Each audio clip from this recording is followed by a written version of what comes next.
ਨੇ ਸੁਣਿਆ ਵੀ ਕੋਈ ਕੁੜੀ ਕਹਿੰਦੇ ਦੰਦਾਂ ਦੀ ਬਿਮਾਰੀ ਉਹਨੂੰ ਕੀ ਹੈ ਕਿ ਜਾਨੂੰ ਉਹ ਲਾਸਟ ਵੀਕ ਉਹਨੇ ਕਈ ਬਿਮਾਰੀਆਂ ਪੁੱਛੀਆਂ ਸੀ, ਉਹਨੇ ਵਾਹਵਾ ਇਕੱਠੀਆਂ ਕੀਤੀਆਂ ਸੀਗੀਆਂ। ਦੰਦਾਂ ਦੀ ਵੀ ਪ੍ਰੋਬਲਮ ਸੀਗੀ ਉਹਨੂੰ, ਹੋਰ ਵੀ ਕਈ ਸੀਗੀਆਂ ਪ੍ਰੋਬਲਮ।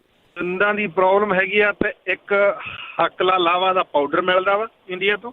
ਹਾਂਜੀ, HEKLA ਤੇ LAVA ਉਹਦਾ ਪਾਊਡਰ ਮਿਲਦਾ। ਉਹਦੇ ਨਾਲ ਜੋ ਆਪਣੇ ਦੰਦ ਸਾਫ਼ ਕਰਦੇ ਆ ਆਪਣੇ ਕਹਿੰਦਾ ਪੇਸਟ ਨਾਲ, ਉਦੋਂ ਬਾਅਦ ਇਹ ਕਹਿੰਦਾ ਉਹਨੂੰ ਯੂਜ਼ ਕਰਨ। ਤੇ ਇੱਕ ਇਹਦੀਆਂ 3X ਟੈਬਲੇਟਾਂ ਮਿਲਦੀਆਂ ਨੇ। ਜਿਵੇਂ ਕਈਆਂ ਬੰਦਿਆਂ ਦੇ ਜਿਹੜੇ ਦੰਦ ਨੇ ਨਾ ਜਬਾੜੇ ਤੋਂ ਹੱਡੀ ਗਲਣੀ ਸ਼ੁਰੂ ਹੋ ਜਾਂਦੀ ਆ, ਤੇ ਉਹਦੇ ਲਈ ਵਧੀਆ, ਜਿਹਨੂੰ ਪਾਇਓਰੀਆ ਪਤਾ ਨਹੀਂ, ਮੈਨੂੰ ਤਾਂ ਕਹਿਣਾ ਵੀ ਨਹੀਂ ਹੁੰਦਾ ਕੀ ਆ ਬਿਮਾਰੀ ਉਹ ਹੁੰਦੀ ਆ। ਉਹਦੇ ਨਾਲ ਬਦਬੂ ਵੀ ਬਹੁਤ ਆਉਂਦੀ ਆ ਮੂੰਹ ਚੋਂ ਤੇ ਦੰਦ ਦੁਖਦੇ ਵੀ ਬਹੁਤ ਨੇ। ਠੀਕ ਆ। ਤੇ ਉਹ ਇਹੀ 3X ਦੇ ਵਿੱਚ ਗੋਲੀਆਂ ਮਿਲਦੀਆਂ ਚੂਸਣ ਵਾਲੀਆਂ, ਹੋਮਿਓਪੈਥੀ ਦੀਆਂ ਹੁੰਦੀਆਂ ਉਹ। ਠੀਕ ਹੈ ਜੀ।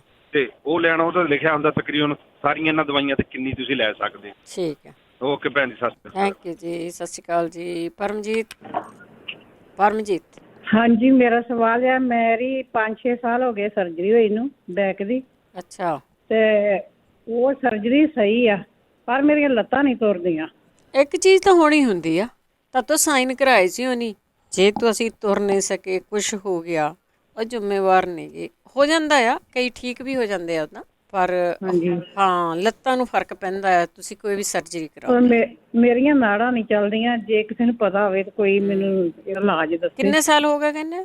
5-6 ਸਾਲ ਹੋ ਗਏ ਆ ਸਰਜਰੀ ਬੈਕ ਦੀ। ਜ਼ਿਆਦਾ ਹੋ ਗਿਆ। ਹਾਂਜੀ, ਠੀਕ ਹੈ। ਉਦੋਂ ਦੀ ਬਸ ਥੋੜਾ ਤੁਰੀ ਫਿਰਦੀ ਆ, ਪਰ ਬਹੁਤ ਪ੍ਰੋਬਲਮ ਬਹੁਤ ਆਉਂਦੀ। ਜਦੋਂ ਮੈਂ ਤੁਰਦੀ ਫਿਰ ਦਰਦ ਬਹੁਤ ਲੱਤਾਂ ਕਰਦੀਆਂ। ਠੀਕ, ਤੁਰ ਨਹੀਂ ਹੁੰਦਾ। ਠੀਕ ਹੈ, ਚਲੋ ਜੇ ਕਿਸੇ ਭੈਣ ਭਰਾ ਨੂੰ ਪਤਾ ਹੋਵੇ ਤੇ ਮੈਨੂੰ ਦੱਸਣ। ਜ਼ਰੂਰ ਜੀ ਪਰਮਜੀਤ। ਮੈਂ ਕੀ ਖਾਵਾਂ ਕੀ ਨਾ ਖਾਵਾਂ। ਠੀਕ ਹੈ, ਹਾਂਜੀ, ਥੈਂਕ ਯੂ ਜੀ, ਸਤਿ ਸ਼੍ਰੀ ਅਕਾਲ। ਠੀਕ ਆ, ਤੁਸੀਂ ਚੀਜ਼ਾਂ ਖਾਓ ਜਿਹੜੀਆਂ ਤੁਹਾਡੀ ਕਮਜ਼ੋਰੀ ਚੱਕਦੀਆਂ। ਕਈ ਵਾਰੀ ਇਹ ਹੁੰਦਾ ਵੀ ਕਾਫੀ ਲੰਬਾ ਟਾਈਮ ਲੱਗ ਜਾਂਦੀ ਹੈ। ਗੁਰਦੀਪ ਕੌਰ ਜੀ। ਹਾਂਜੀ ਬੇਟੇ, ਸਤਿ ਸ਼੍ਰੀ ਅਕਾਲ। ਸਤਿ ਸ਼੍ਰੀ ਅਕਾਲ। ਜਿਹਨਾਂ ਨੂੰ ਨੀਂਦ ਨਹੀਂ ਨਾ ਆਉਂਦੀ, 2 ਲੌਂਗ ਤੇ ਥੋੜੀ ਜਿਹੀ ਖਸਖਸ ਲੈ ਲੈਣ, 2-4 ਚਮਚੇ ਤੋਂ ਵਿੱਚ ਜਿਪਲੋਕ ਦੇ ਪਾ ਕੇ ਨਾ ਸਰਾਣੇ 'ਚ ਪਾ ਲੈਣ, ਨੀਂਦ ਬਹੁਤ ਆਏਗੀ। ਸੌਂਫ ਤੇ ਮਿਸ਼ਰੀ, ਖਸਖਸ ਤੇ ਬਦਾਮ ਪੀਸ ਕੇ ਨਾ, ਬਸ ਇਹ 3 ਚੀਜ਼ਾਂ ਇਹ ਦੁੱਧ 'ਚ ਘੋਲ ਕੇ ਚਮਚਾ ਪੀ ਲੈਣ, ਨੀਂਦ ਬਹੁਤ ਆ ਜਾਏਗੀ ਉਹਨਾਂ ਨੂੰ। ਤੇ ਬਾਕੀ ਹੈਗਾ ਸੰਗ੍ਰਹਿਣੀ, ਰੋਜ਼ ਤਾਂ 10 ਜਿਹਨਾਂ ਦੀਆਂ ਅੱਡੀਆਂ ਫਟੀਆਂ ਹੋਈਆਂ ਨਾ, ਥੋੜਾ ਜਿਹਾ ਸ਼ੈਂਪੂ ਪਾ ਲੈਣ, ਕੋਈ ਸ਼ੈਂਪੂ ਵੀ ਹੋਵੇ। ਥੋੜਾ ਜਿਹਾ ਵਿਨੀਗਰ ਪਾ ਕੇ ਨਾ ਗਰਮ ਪਾਣੀ 'ਚ ਰੱਖ ਕੇ ਪੈਰ ਨੂੰ ਅੱਡੀਆਂ ਨੂੰ ਸਾਫ਼ ਕਰਨ, ਕੋਈ ਚੀਜ਼ ਮਾਰ ਕੇ।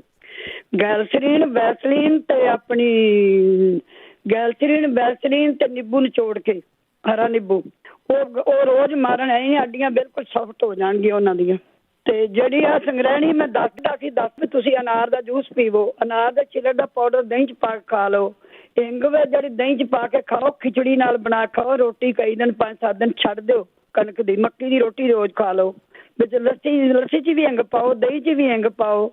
ਤੁਸੀਂ ਆਹ ਗਾਜਰ ਦਾ 5-4 ਜੂਸ ਜਿਹੜੇ ਰਲਾ ਕੇ ਇਹ ਹੀ ਪੀ ਲੈਣ ਤੋਂ ਵੀ ਚੰਗਾ। ਸੰਤਰੇ ਦਾ ਜੂਸ ਪੀ ਲਓ। ਇਹ ਛੋਟੀ ਚੀਜ਼ਾਂ ਨਾਲ ਆਰਾਮ ਆਏਗਾ। ਸਵੇਰੇ ਸ਼ੱਕਰ ਦਾ ਪਾਣੀ ਬਣਾ ਕੇ ਤੇ 2 ਚਮਚੇ ਇਸਬਗੋਲ ਘੋਲ ਕੇ 5 ਮਿੰਟ ਰੱਖ ਦਿਓ, ਤੇ ਉਹ ਤੁਸੀਂ ਪੀਂਦੇ ਰਹੋ। 2-3 ਦਿਨਾਂ 'ਚ ਹੀ ਆਰਾਮ ਆ